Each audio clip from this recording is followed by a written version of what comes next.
Yeah, I'd just like to get back to the Gemara we discussed yesterday. The Mishnah says that a large animal could only be acquired, the way Rashi learns, only with Mesira. So Rashi learned Mesira means giving over the reins or giving over the mane, the seller to the buyer, or the gifter to the one who receives the gift. That's what Rashi learned. Rabbeinu Tam argued, okay, it's Machlokes who's shown him exactly what it is. Most Rishonim learn that like Rashi. Mesira means telling the person to take possession, take hold of the reins, take hold of the mane. That's what most Rishonim learn. Not like Rashi. Rashi says Mesira means literally, Davar HaMoseh Miyad Liyad, giving something over. The seller takes the reins, puts it in the hands of the purchaser. No, you tell him take the reins. The seller doesn't have to physically give over the reins. Right? That's Machlokes Rashi and Tosas. What? That's Tosas. Tosas says it is Lechazek Knig. Take possession. How do you take possession? Take the reins or take the mane? He cited the Gemara before. Take hold of its hooves. Right? That's Lechazek Knig. Of course not. Of course, I said, I'm going to give you a gift. Unless the person takes possession of the gift, it's nothing. Right? Of course, that's understood. Acquisition means you have to take possession. Okay? No, it's a separate kingdom. You don't have to move, whatever it may be. Okay? So now we had an argument yesterday. According to Rashi learns when the Mishnah says Mesira regarding a large animal.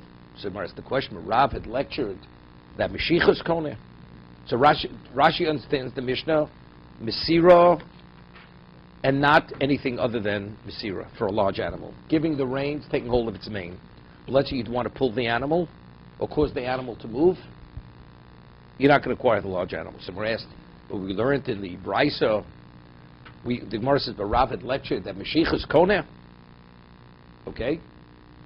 And the way the Rishonim understand Rashi, Meshicha is less of a kingdom than Mesira.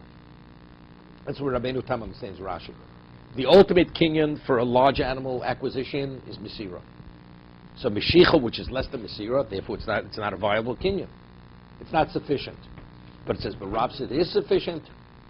So Mer says, because Rav is following the Brisa. We said a Brisa. But just Chachomim. The Chachomim, the Brisa say, whether it's a large animal or a small animal, Meshicha is sufficient. So if the way Rashi is learning, if Meshicha is sufficient, it doesn't mean to negate Mesira. So Kolshke, Mesira. Right? So when the Gemara says Rav relies on the Tana, who says Meshicha is valid even for a large animal, so now the question is, what about Mesira? Definitely.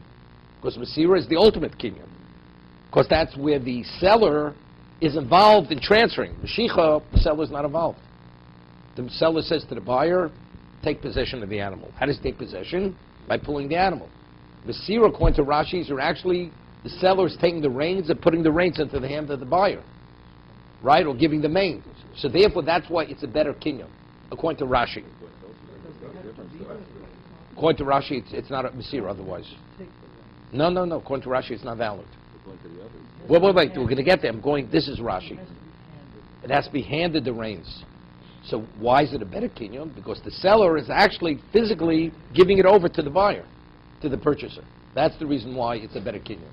Meshicha, the seller has nothing to do. He allows the purchaser, he says, take possession. How does he take possession? Meshicha. Causes the animal to walk, or he pulls the animal. Wait, we're doing Rashi. Okay, let's talk about Rashi. So when the Gemara says, Rav says, Meshicha is valid, and he relies on the Brisa, so if Meshicha is a valid acquisition, Kolshkeim definitely Mesira, because it's a better king. But according to Rabbeinu Tam says Mesira, the seller does not have to be involved. The seller says take hold of the reins, take hold of the mane of the animal. That's Mesira. Although the animal's not moving whatsoever. Meshicha, the buyer, is actually pulling the animal. So now the question is, so if that's the case, how do you pull it? If you pull the animal by the reins, so it comes that every Meshicha is a Mesira, according to Rabbeinu Tam. right? Take the animal and pull it. So you could say, because the seller is selling, what about the seller dictates what the acquisition should be, right? Take hold of the reins and pull it. And pull it, he says, be konu b'shicha. So taking the reins is not sufficient, because he only wants you to acquire it through. But it's not so simple, because Tosas cited the Gemara, there's machlokes, and he asked Rashi, what exactly is Mesira? Right? The person says, take the boat. He didn't say, Lake Chazek Kni on the boat. Right? Quoted the Gemara.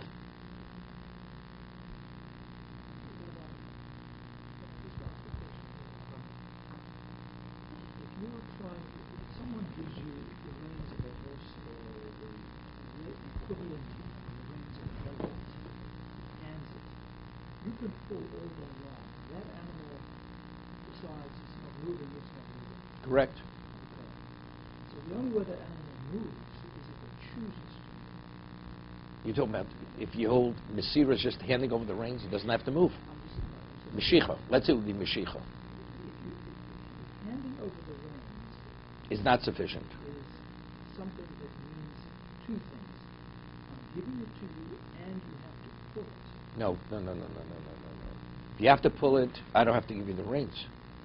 You have to cause it to move. Meshicha means you're causing the animal to move. Either you pull it, you take a stick, you hit it, you startle it. We had earlier, if a person screams, the animal moves as a result of the person screaming, startling the animal. That's Meshicha, because you caused the animal to walk.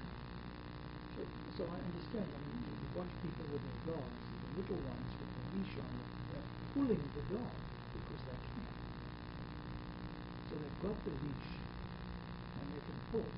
You take a big animal and you pull, that animal can move. 100%, definitely not. So what do? You take a stick and you hit the animal. That's the way you get it to move. That no longer is. No, but that's Mesira.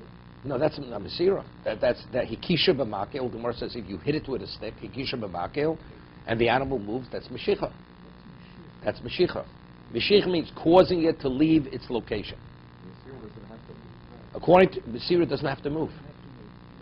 The argument Rashi and Tosas is only, does the seller have to actually hand over the reins, or is it enough for the seller to instruct the purchaser just take hold of the reins?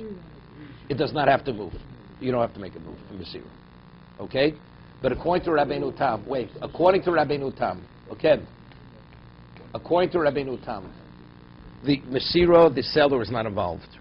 So what is a greater acquisition? Meshicha or Mesira? Meshicha. Again, in terms of what is a greater act of acquisition? Pulling it or just taking hold of the reins?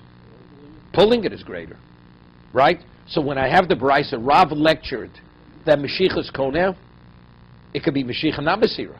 We don't have the Kol Shkem. According to Rashi, that Mesira has greater value because the seller is involved in the transfer. So when Rav lectured that Meshicha is Koneh, it's Kol Shkem Mesira. According to Rabbeinu Tam, with Mesira, the seller or the transferor is not involved. So what is it? What is a greater acquisition? Meshicha is greater because he's having a greater effect on the animal. So if Rav lectured that Meshicha is Koneh, could be he retracted from his original position, right? And who does he rely on? That's the Brisa, because we rule like the Brisa, that the Brisa is Meshicha. So the question is the Brisa, when it says Meshicha, does it come to negate Mesira? Or the Brisa is saying that if Meshicha is Koneh, definitely Mesira is Koneh. That's the Machlokes Rashi and Rabbeinu Tam. The way that you're explaining this, you're asking which is the greater act of Transfer. transfer of the owner of No, wait. What is the concept of acquisition? I understand. That's ownership. But I would say I can't tell which is the greater act, because if you give me the reins, I have a certain control over this animal now. I can't make it move, but the animal cannot get away either. It's large enough animal, it'll pull you. I can take those the reins and I can tie it to a tree. What about you didn't tie it yet? But that's not it. That's not Mesira. Mesira doesn't mean tying it to a tree. Just taking hold of the reins in your hand, that's sufficient. Not because you could secure the animal. Okay, but certain Reins represent control. that That's what they represent. If I prod it with a stick and it moves, how would I say that is a superior act to holding the reins? Because you're affecting the animal to a greater degree. Affecting the animal to a greater degree is a greater act of acquisition. Why? I would say Because where do you have a right to affect anybody else's animal? It's not your animal. No, but why aren't they equal in the station? I mean, what's the difference if you hand the rein or you make Because- it move? Not that you hand the rein. Hand the rein definitely is greater. Hand the rein, we're talking Rabbi Tam, where you don't have to hand the rein. Right, so you- I just take the reins in my hand. Right. Taking reins doesn't mean anything. But- Time. According to Rabbi Tam, it's sufficient. That's sufficient. But Meshicha, which means I'm causing, who are you to cause my animal to move? The answer is because that's a demonstration of ownership. I am the owner. So therefore, Meshicha is a greater act of acquisition. It's a greater demonstration of ownership. So therefore, Rabbi Tam says, I'm just saying the way you could say they're on par. Maybe they're on par. just different. It depends how you understand. There are some reins on a horse with different sensitivity. Like putting reins for a horse that needs more control. That is a very difficult thing for the horse to handle.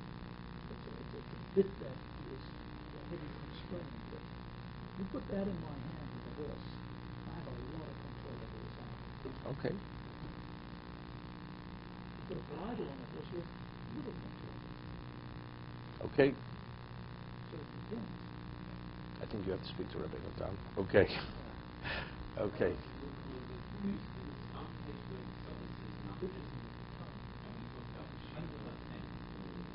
I want to get back to the case. Tosas quoted a case. Wait. Tosas quoted a Gemara in Bava Basra, where the Gemara had a question with a boat, right? A boat, according to Rebbe, a boat could be acquired with Mesira. Meaning if you have the rope that secures it to the moor, right? That's sufficient. Chomim say you have to pull the boat. You have to pull the boat. So which seems to be, pulling means not Mesira. One second. One second.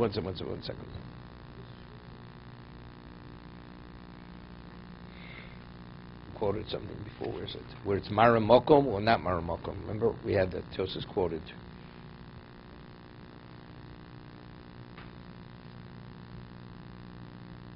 Yeah. Earlier.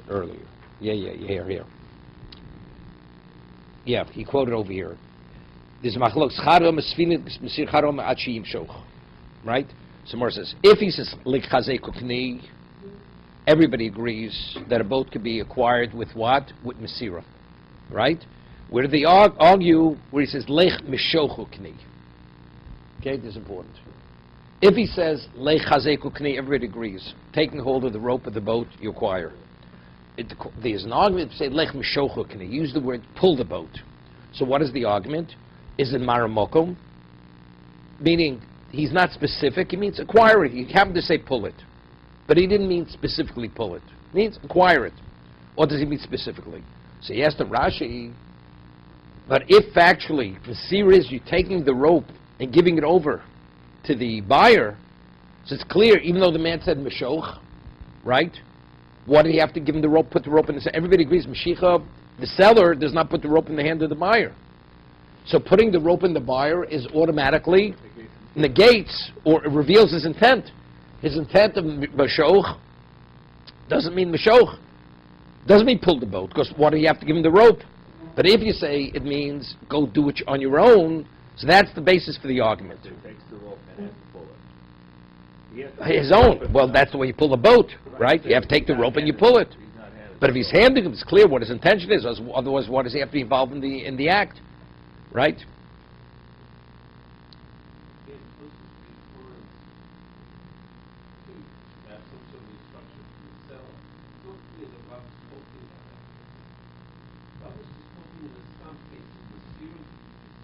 You talking about Rav? Rav is speaking about Meshicha. Rav said Meshicha. Rav never said a word about Mesira. The Mishnah says Mesira. So good. Now the question: when Rab said Mashiach, does he mean?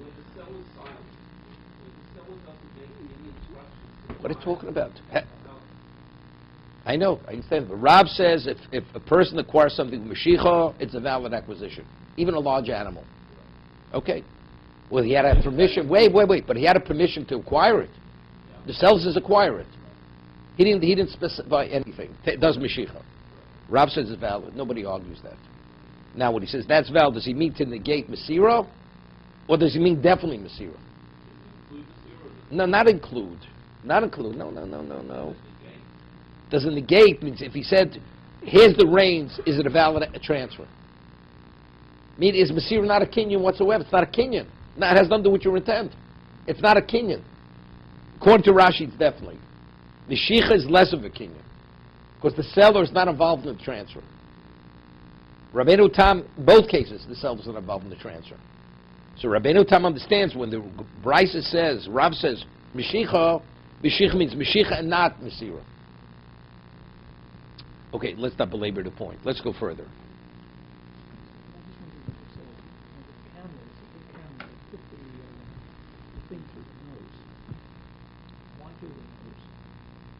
Which is very sensitive. Very sensitive.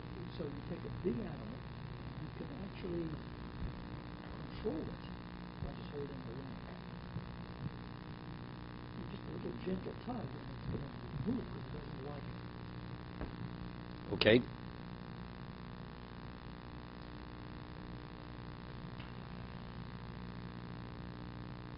So there it's controlled that it can't run away. But it's not Mashiach is pulling it. You know, it's interesting, we had in Shabbos, the Gemara asked a question, how do we know, what is the basis for Havoras Da'alam Shusha Rabbi? Where do all the malachas are learned from the Mishkan, right? All the creative activities you're not permitted to do in Shabbos is learned from the Mishkan. As far as, where do we know Havoras Da'alam Shusha Rabbi? Where do we see in the Mishkan that they transferred 4 amos in public domain? So the Gemara concludes, not as Howard is saying, that it's not based on the Mishkan, Hilsa Gemir Allah. Halachim Shu Sinai. As much as the Gemara tries to show it was the Mishkan, it was not in the Mishkan. Okay? Howard is in a quandary. Doesn't remember the Daf Yomi. Okay? The Gemara concludes Hilsa Gemir Allah. Okay? Now, there's an argument, there's a machlok Rishonim. What exactly is the concept of Havoras Da'alam Shusha Rabbi? We know that the Gemara says in Shabbos that if a person, to be in violation of transporting from domain to domain, you need Akira of Nasla Niach. When you remove it initially, you have to have in mind to bring it to rest in the other domain. Correct? You pick something up in the house, you have in mind to transfer it to Rosh Hashanah. What happens if a person is Mefana Chafetzim Yizovas L'Zovas? A person lifts something to take from one corner to another corner in the house, and after he removes it from its location, he has a change of mind, takes it out the front door into Rosh Hashanah. He's not in violation of transporting. Because the initial removal from its location was not with having in mind to bring it to the other domain. Okay? Nobody argues this. Now, the Gemara says, why if Sukkot falls out on Shabbos, the first day Sukkot, why don't we take the lulav? Because he may Shem Yavrin Da'alam Shusha Rabbi. So Rashi asks a question, what does the Gemara say Shem Yavrin Da'alam Shusha Rabbi? You should say, because you may transport from Shusha Yochad to Shusha Rabbi. Where do you have a lulav normally? You have it in your house. So you may transport from private domain to public domain. So why does it say you may transport Da'alam Shusha Rabbi? That's Rashi's question. So Rashi answers that for transporting from private domain to public domain, you have to have in mind when you remove it to bring it to rest. But when you transfer something, Rosh Hashanah, even if the Akira was not to transport a Dalan Amos, you're still in violation. Let's say you picked up something and he originally picks it up to transport it 2 Amos. Without any intent to bring it to rest, and then he chooses to bring it to rest 4 Amos further, he's in violation of Havoras Da'alam Shusha Rabbi. Okay? That's Rashi. Tosas asks on Rashi, we find it's the same malacha. The malacha of transporting from domain to domain is the same malacha as transporting Da'alam Shusha Rabbi. So how does Rashi introduce this new concept that the criteria that you need for domain to domain has no application to transporting Rishus HaRabim. That's Tosas' question on Rashi. Therefore, Tosas argues, this is just as you have to meet that criteria from Rishus HaRabim, that has to be met when you transport something in public domain. That's Tosas. So he says, why does the Gemara say Havar Stam Rishus HaRabim and not, we're concerned you may transport from the Rishus HaRabim? He says, because Rishus HaRabim, what defines Rishus HaYochid? You have a mechitza, so you have a heker. So it's remote that a person will make the mistake and transport from private domain to public domain. But if the lulav is in public domain where he has nothing to remind him that he's transporting in an area that is not permitted or the extent of the transporting, therefore we're concerned in Rishus HaRabim but not concerned in Rishus HaYochid. Okay? What's the machlokas? Rashi and Rabbeinu Tam and Tosas. To recognize, something, a reminder. Okay?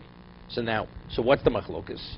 So there's a famous word from we once mentioned this, from the Kapos Tamarim, which is a commentary on Sukkah, that he says that because the Gemara concludes that what is the base of Havar Stam Rishus HaRabim, Hilchsa Gemiri Lo. It doesn't say it's rooted in the Mishkan.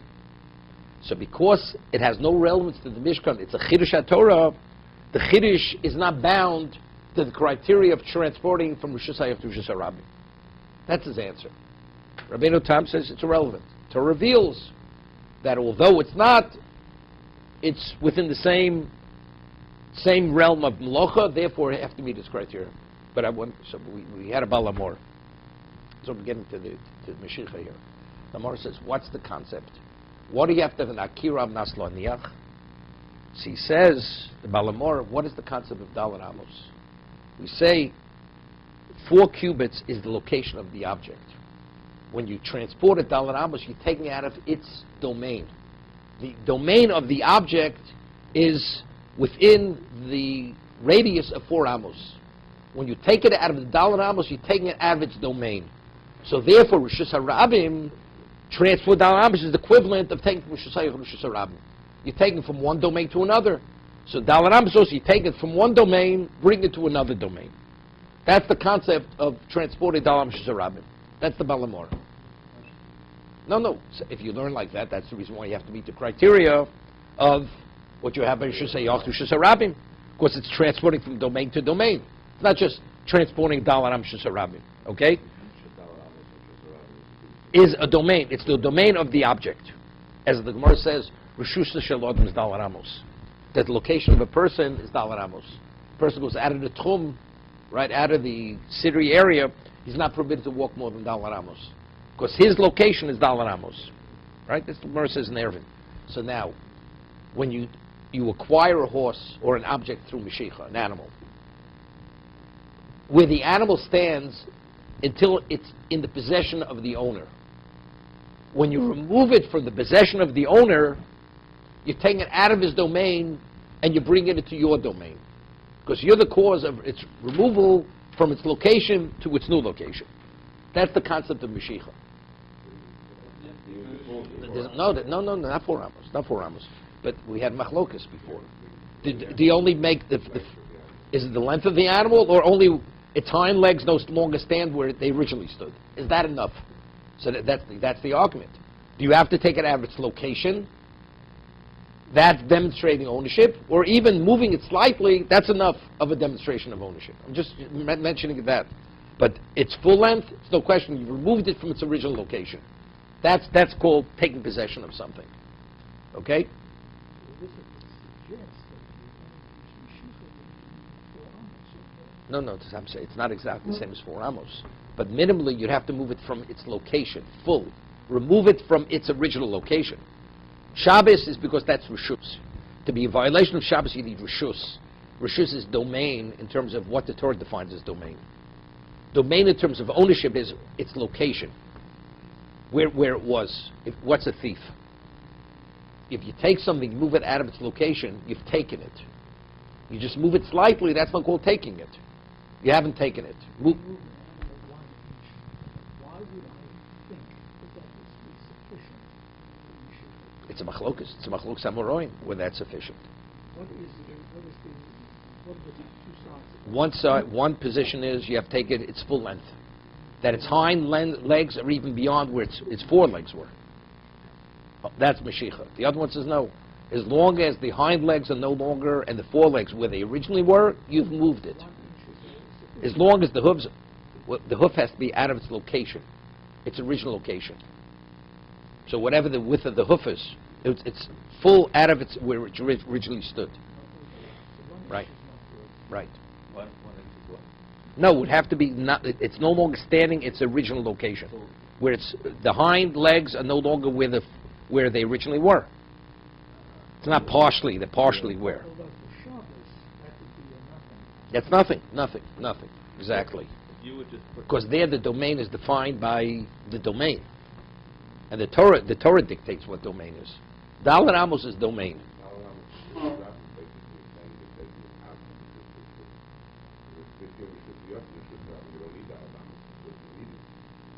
Because the domain is a domain, because it has nothing. There the Torah has to define Dalet Amos is domain. Rishus HaYochid, Rishus Rabbim, the Rishus HaYochid circumscribes what the domain is. You've taken it out of Rishus HaYochid.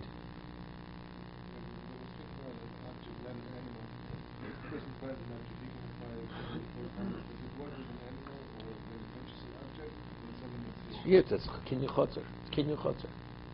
But again, the Gemara speaks that's a symptom, but it has to be a tzid Rishus Rabbim. Can't be a public thoroughfare.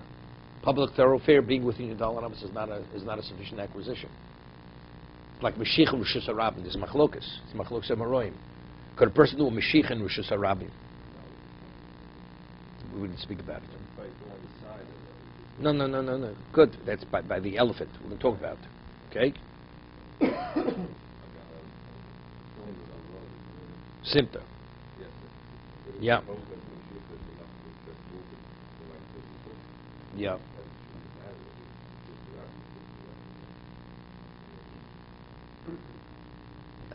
Okay. Maybe yes, maybe not. Because a Rishus Rabbim is you don't demonstrate ownership in a domain which it's other people's domain. You understand? So if it's no man's land, you have a right to use that location. You have no right to use that location. This location just move things. Things have to be moving. Like the halacha is if you leave your object in Rishus Rabbim and somebody breaks it, you're not responsible. That doesn't belong there. Because things are supposed to continue, have to move in a public thoroughfare. You don't leave anything there. So there's no liability. Okay.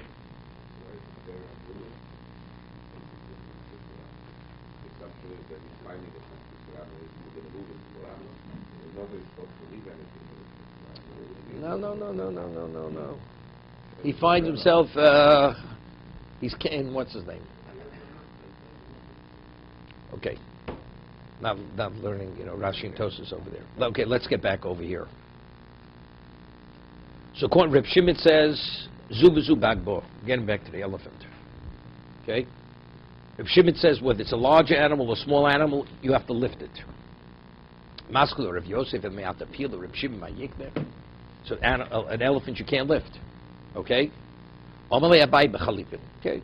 Use chalipin, the barter. That's how you acquire the elephant. I mean, it's difficult. What kind of question is it? You could say, kinyan chotzer. Right? Kinyan chotzer. Right? Which he does says. He's marked in the location. Right? Chalipin. Chalipin has nothing. No, you're bartering. I give you I'm purchasing it. I give the owner of the animal. No, it has nothing to do with domain. It's a barter. It's bartering. Ina b'soches mekomo. He rents its location. That's kinyan chotzer. That's kinyan chotzer.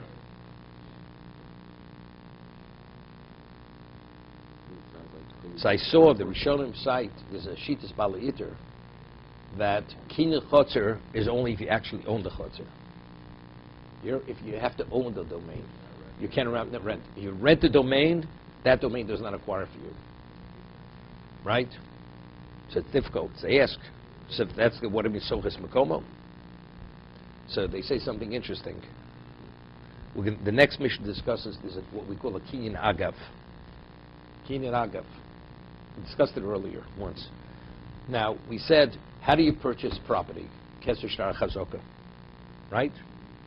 Money, a document, a deed, or you take physical possession of the land. Let's say I buy a house with all contents, all its contents, furniture, everything in it. So to purchase furniture or movables, a document, you cannot purchase it with a document. But I say when I buy the house and I give you the money, I'm buying house with everything included. Is it because you acquired house now, everything in the house is yours because kinyan chotzer, or no? The actual acquisition is the document or the money. That's called kinyan agav. We see everything is subsumed by the house. The movables lose their identity. They all take on the status of fixed property. That's kinyan agav. Okay? So in terms of kinyan chotzer, it doesn't work. Baliter holds that if you rent something, which it's not actually yours, you cannot acquire it as a chotzer. What about if I rent the land and I want to acquire it because now it's the land itself? As you could, the Gemara says, just as kesef is karka is the kesef shtar chazoko, schiras karka is also kesef shtar chazoko. You want to rent a residence, and you give the landlord $1. The residence is yours for whatever the agreed period is, right? The landlord can't force you to leave because you acquired the residence for that period of time. Okay. What about usage of the furniture in that location? If that was included in the original rental agreement, when you gave the down payment, the $1, you've rented everything. How? How did you rent it? But they're movables. The answer, that's kinyan agav. So, no, that's exclusive. But how do I have the exclusive use? But I only rented the karka. But let's say I said, but I also want to rent the furniture. You have to take physical possession. Kesef, just as you can't acquire something metaltal with kesef, how do you rent it with kesef? The rental doesn't allow you to take the metaltal in? No, it's an acquisition also. Same thing. Just as you... No, it's the same idea, same idea. We don't differentiate. Don't differentiate. The answer is it's kinyan agav. The way it works is because we see, just as when you acquire property, everything on the property is assumed by the property. When you rent the property, everything is subsumed by the property that you're renting. So the way they learn, according to the Baal Eater, Sochem Koma means not kinyan chotzer. It's not I'm renting the location now because the elephant's on location, it's in my domain. When I'm renting the property, the elephant is subsumed by the domain, so the act of the money that I'm giving is acquiring the elephant. The elephant is the equivalent of the fixed property. It's not the property you're renting now because it's in my possession, I'm acquiring because it's in my domain. You following? Like a house with its contents? It's like the house with its contents. If you want to rent a residence with all its contents, so do you have to, one doesn't have to do a separate acquisition on the contents in the house. Whatever you give to give you the right to be the resident, the tenant, then gives you the right for all usage of whatever's contained there. Why? What's the acquisition? What was the kinyan made to have the right to use whatever's within that residence? The answer is the rental of the property. So it's not kinyan chotzer.